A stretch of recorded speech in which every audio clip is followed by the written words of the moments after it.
ಆಂಟಿಯ ಮೋಹಕ್ಕೆ ಬಿದ್ದ ಜ್ಯೋತಿಷಿ ಕಮಲಾಕರ್ ಭಟ್ಗೆ ಸಂಕಷ್ಟದ ಮೇಲೆ ಸಂಕಷ್ಟ ಎದುರಾಗ್ತಾ ಇದೆ. ಜಾಮೀನು ಸಿಗುತ್ತೆ ಅಂತ ಬಕಪಕ್ಷಿಯಂತೆ ಕಾಯ್ತಾ ಇರೋ ಸುಚಿತ್ರಾ ಅಂಡ್ ಗ್ಯಾಂಗ್ಗೆ ಜೈಲೇ ಖಾಯಂ ಆಗಿದೆ.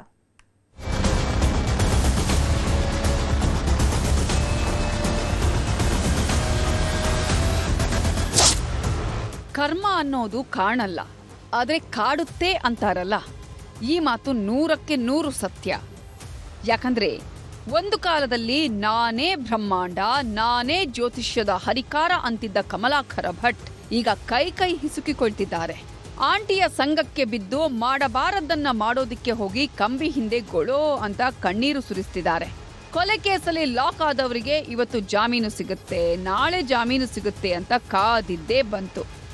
ಇವತ್ತಾದ್ರೂ ಹೊರ ಬರ್ತೀವಿ ಅಂದ್ಕೊಂಡವರಿಗೆ ಮತ್ತದೇ ನಿರಾಸೆಯಾಗಿದೆ.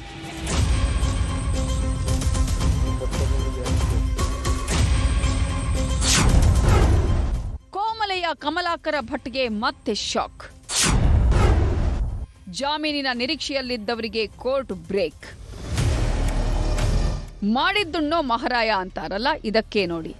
ಜಸ್ಟ್ 6 ತಿಂಗಳ ಹಿಂದೆ ಕಮಲಾಕರ್ ಭಟ್ ಹೇಳಿದ್ದೇ ದೈವವಾಕ್ಯ ಅಂತ ನಂಬೋರಿದ್ರು. ಅಂಗೈ ನೋಡಿ ಆಕಾಶ ತೋರಿಸ್ತಿದ್ದ ಜ್ಯೋತಿಷಿಗೆ ಸಾವಿರಾರು ಅಭಿಮಾನಿಗಳಿದ್ರು.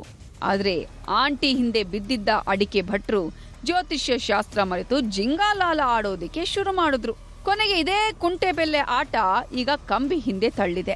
ಆಂಟಿಯ ಮೋಹಕ್ಕೆ ಮರುಳಾದವರು ಕೊಲೆ ಕೇಸ್ನಲ್ಲಿ ಲಾಕ್ ಆಗಿದ್ದಾನೆ. ಫೆಬ್ರವರಿ 3ನೇ ತಾರೀಖು ಉತ್ತರ ಕನ್ನಡ ಜಿಲ್ಲೆಯ ಸಿದ್ದಾಪುರ ತಾಲೂಕಿನ ಅವರಗುಪ್ಪದ ವಸಂತ ನಾಯ್ಕರ ಕೊಲೆಯಾಗಿತ್ತು. ಇದರ ಸೂತ್ರಧಾರಿಯೇ ಈ ಸುಚಿತ್ರಾ ನಾಯ್ಕ್.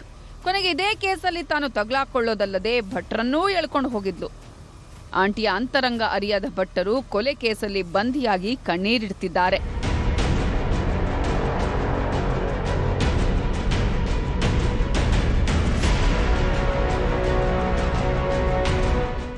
ಕೊಲೆಯಾಗಿ 6 ತಿಂಗಳು ಕಳೆಯುತ್ತಿದ್ದಂತೆ ಆರೋಪಿಗಳು ಕೋರ್ಟ್ ಮೆಟ್ಟಿಲೇರಿದ್ರು.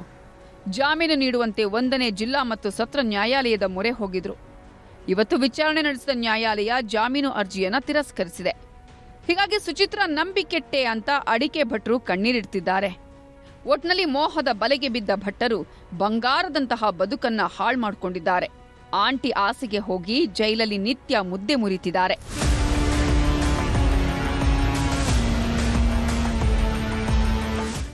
ದರ್ಶನ್ ನಾಯ್ಕ್, ನ್ಯೂಸ್ 18 ಕಾರವಾರ.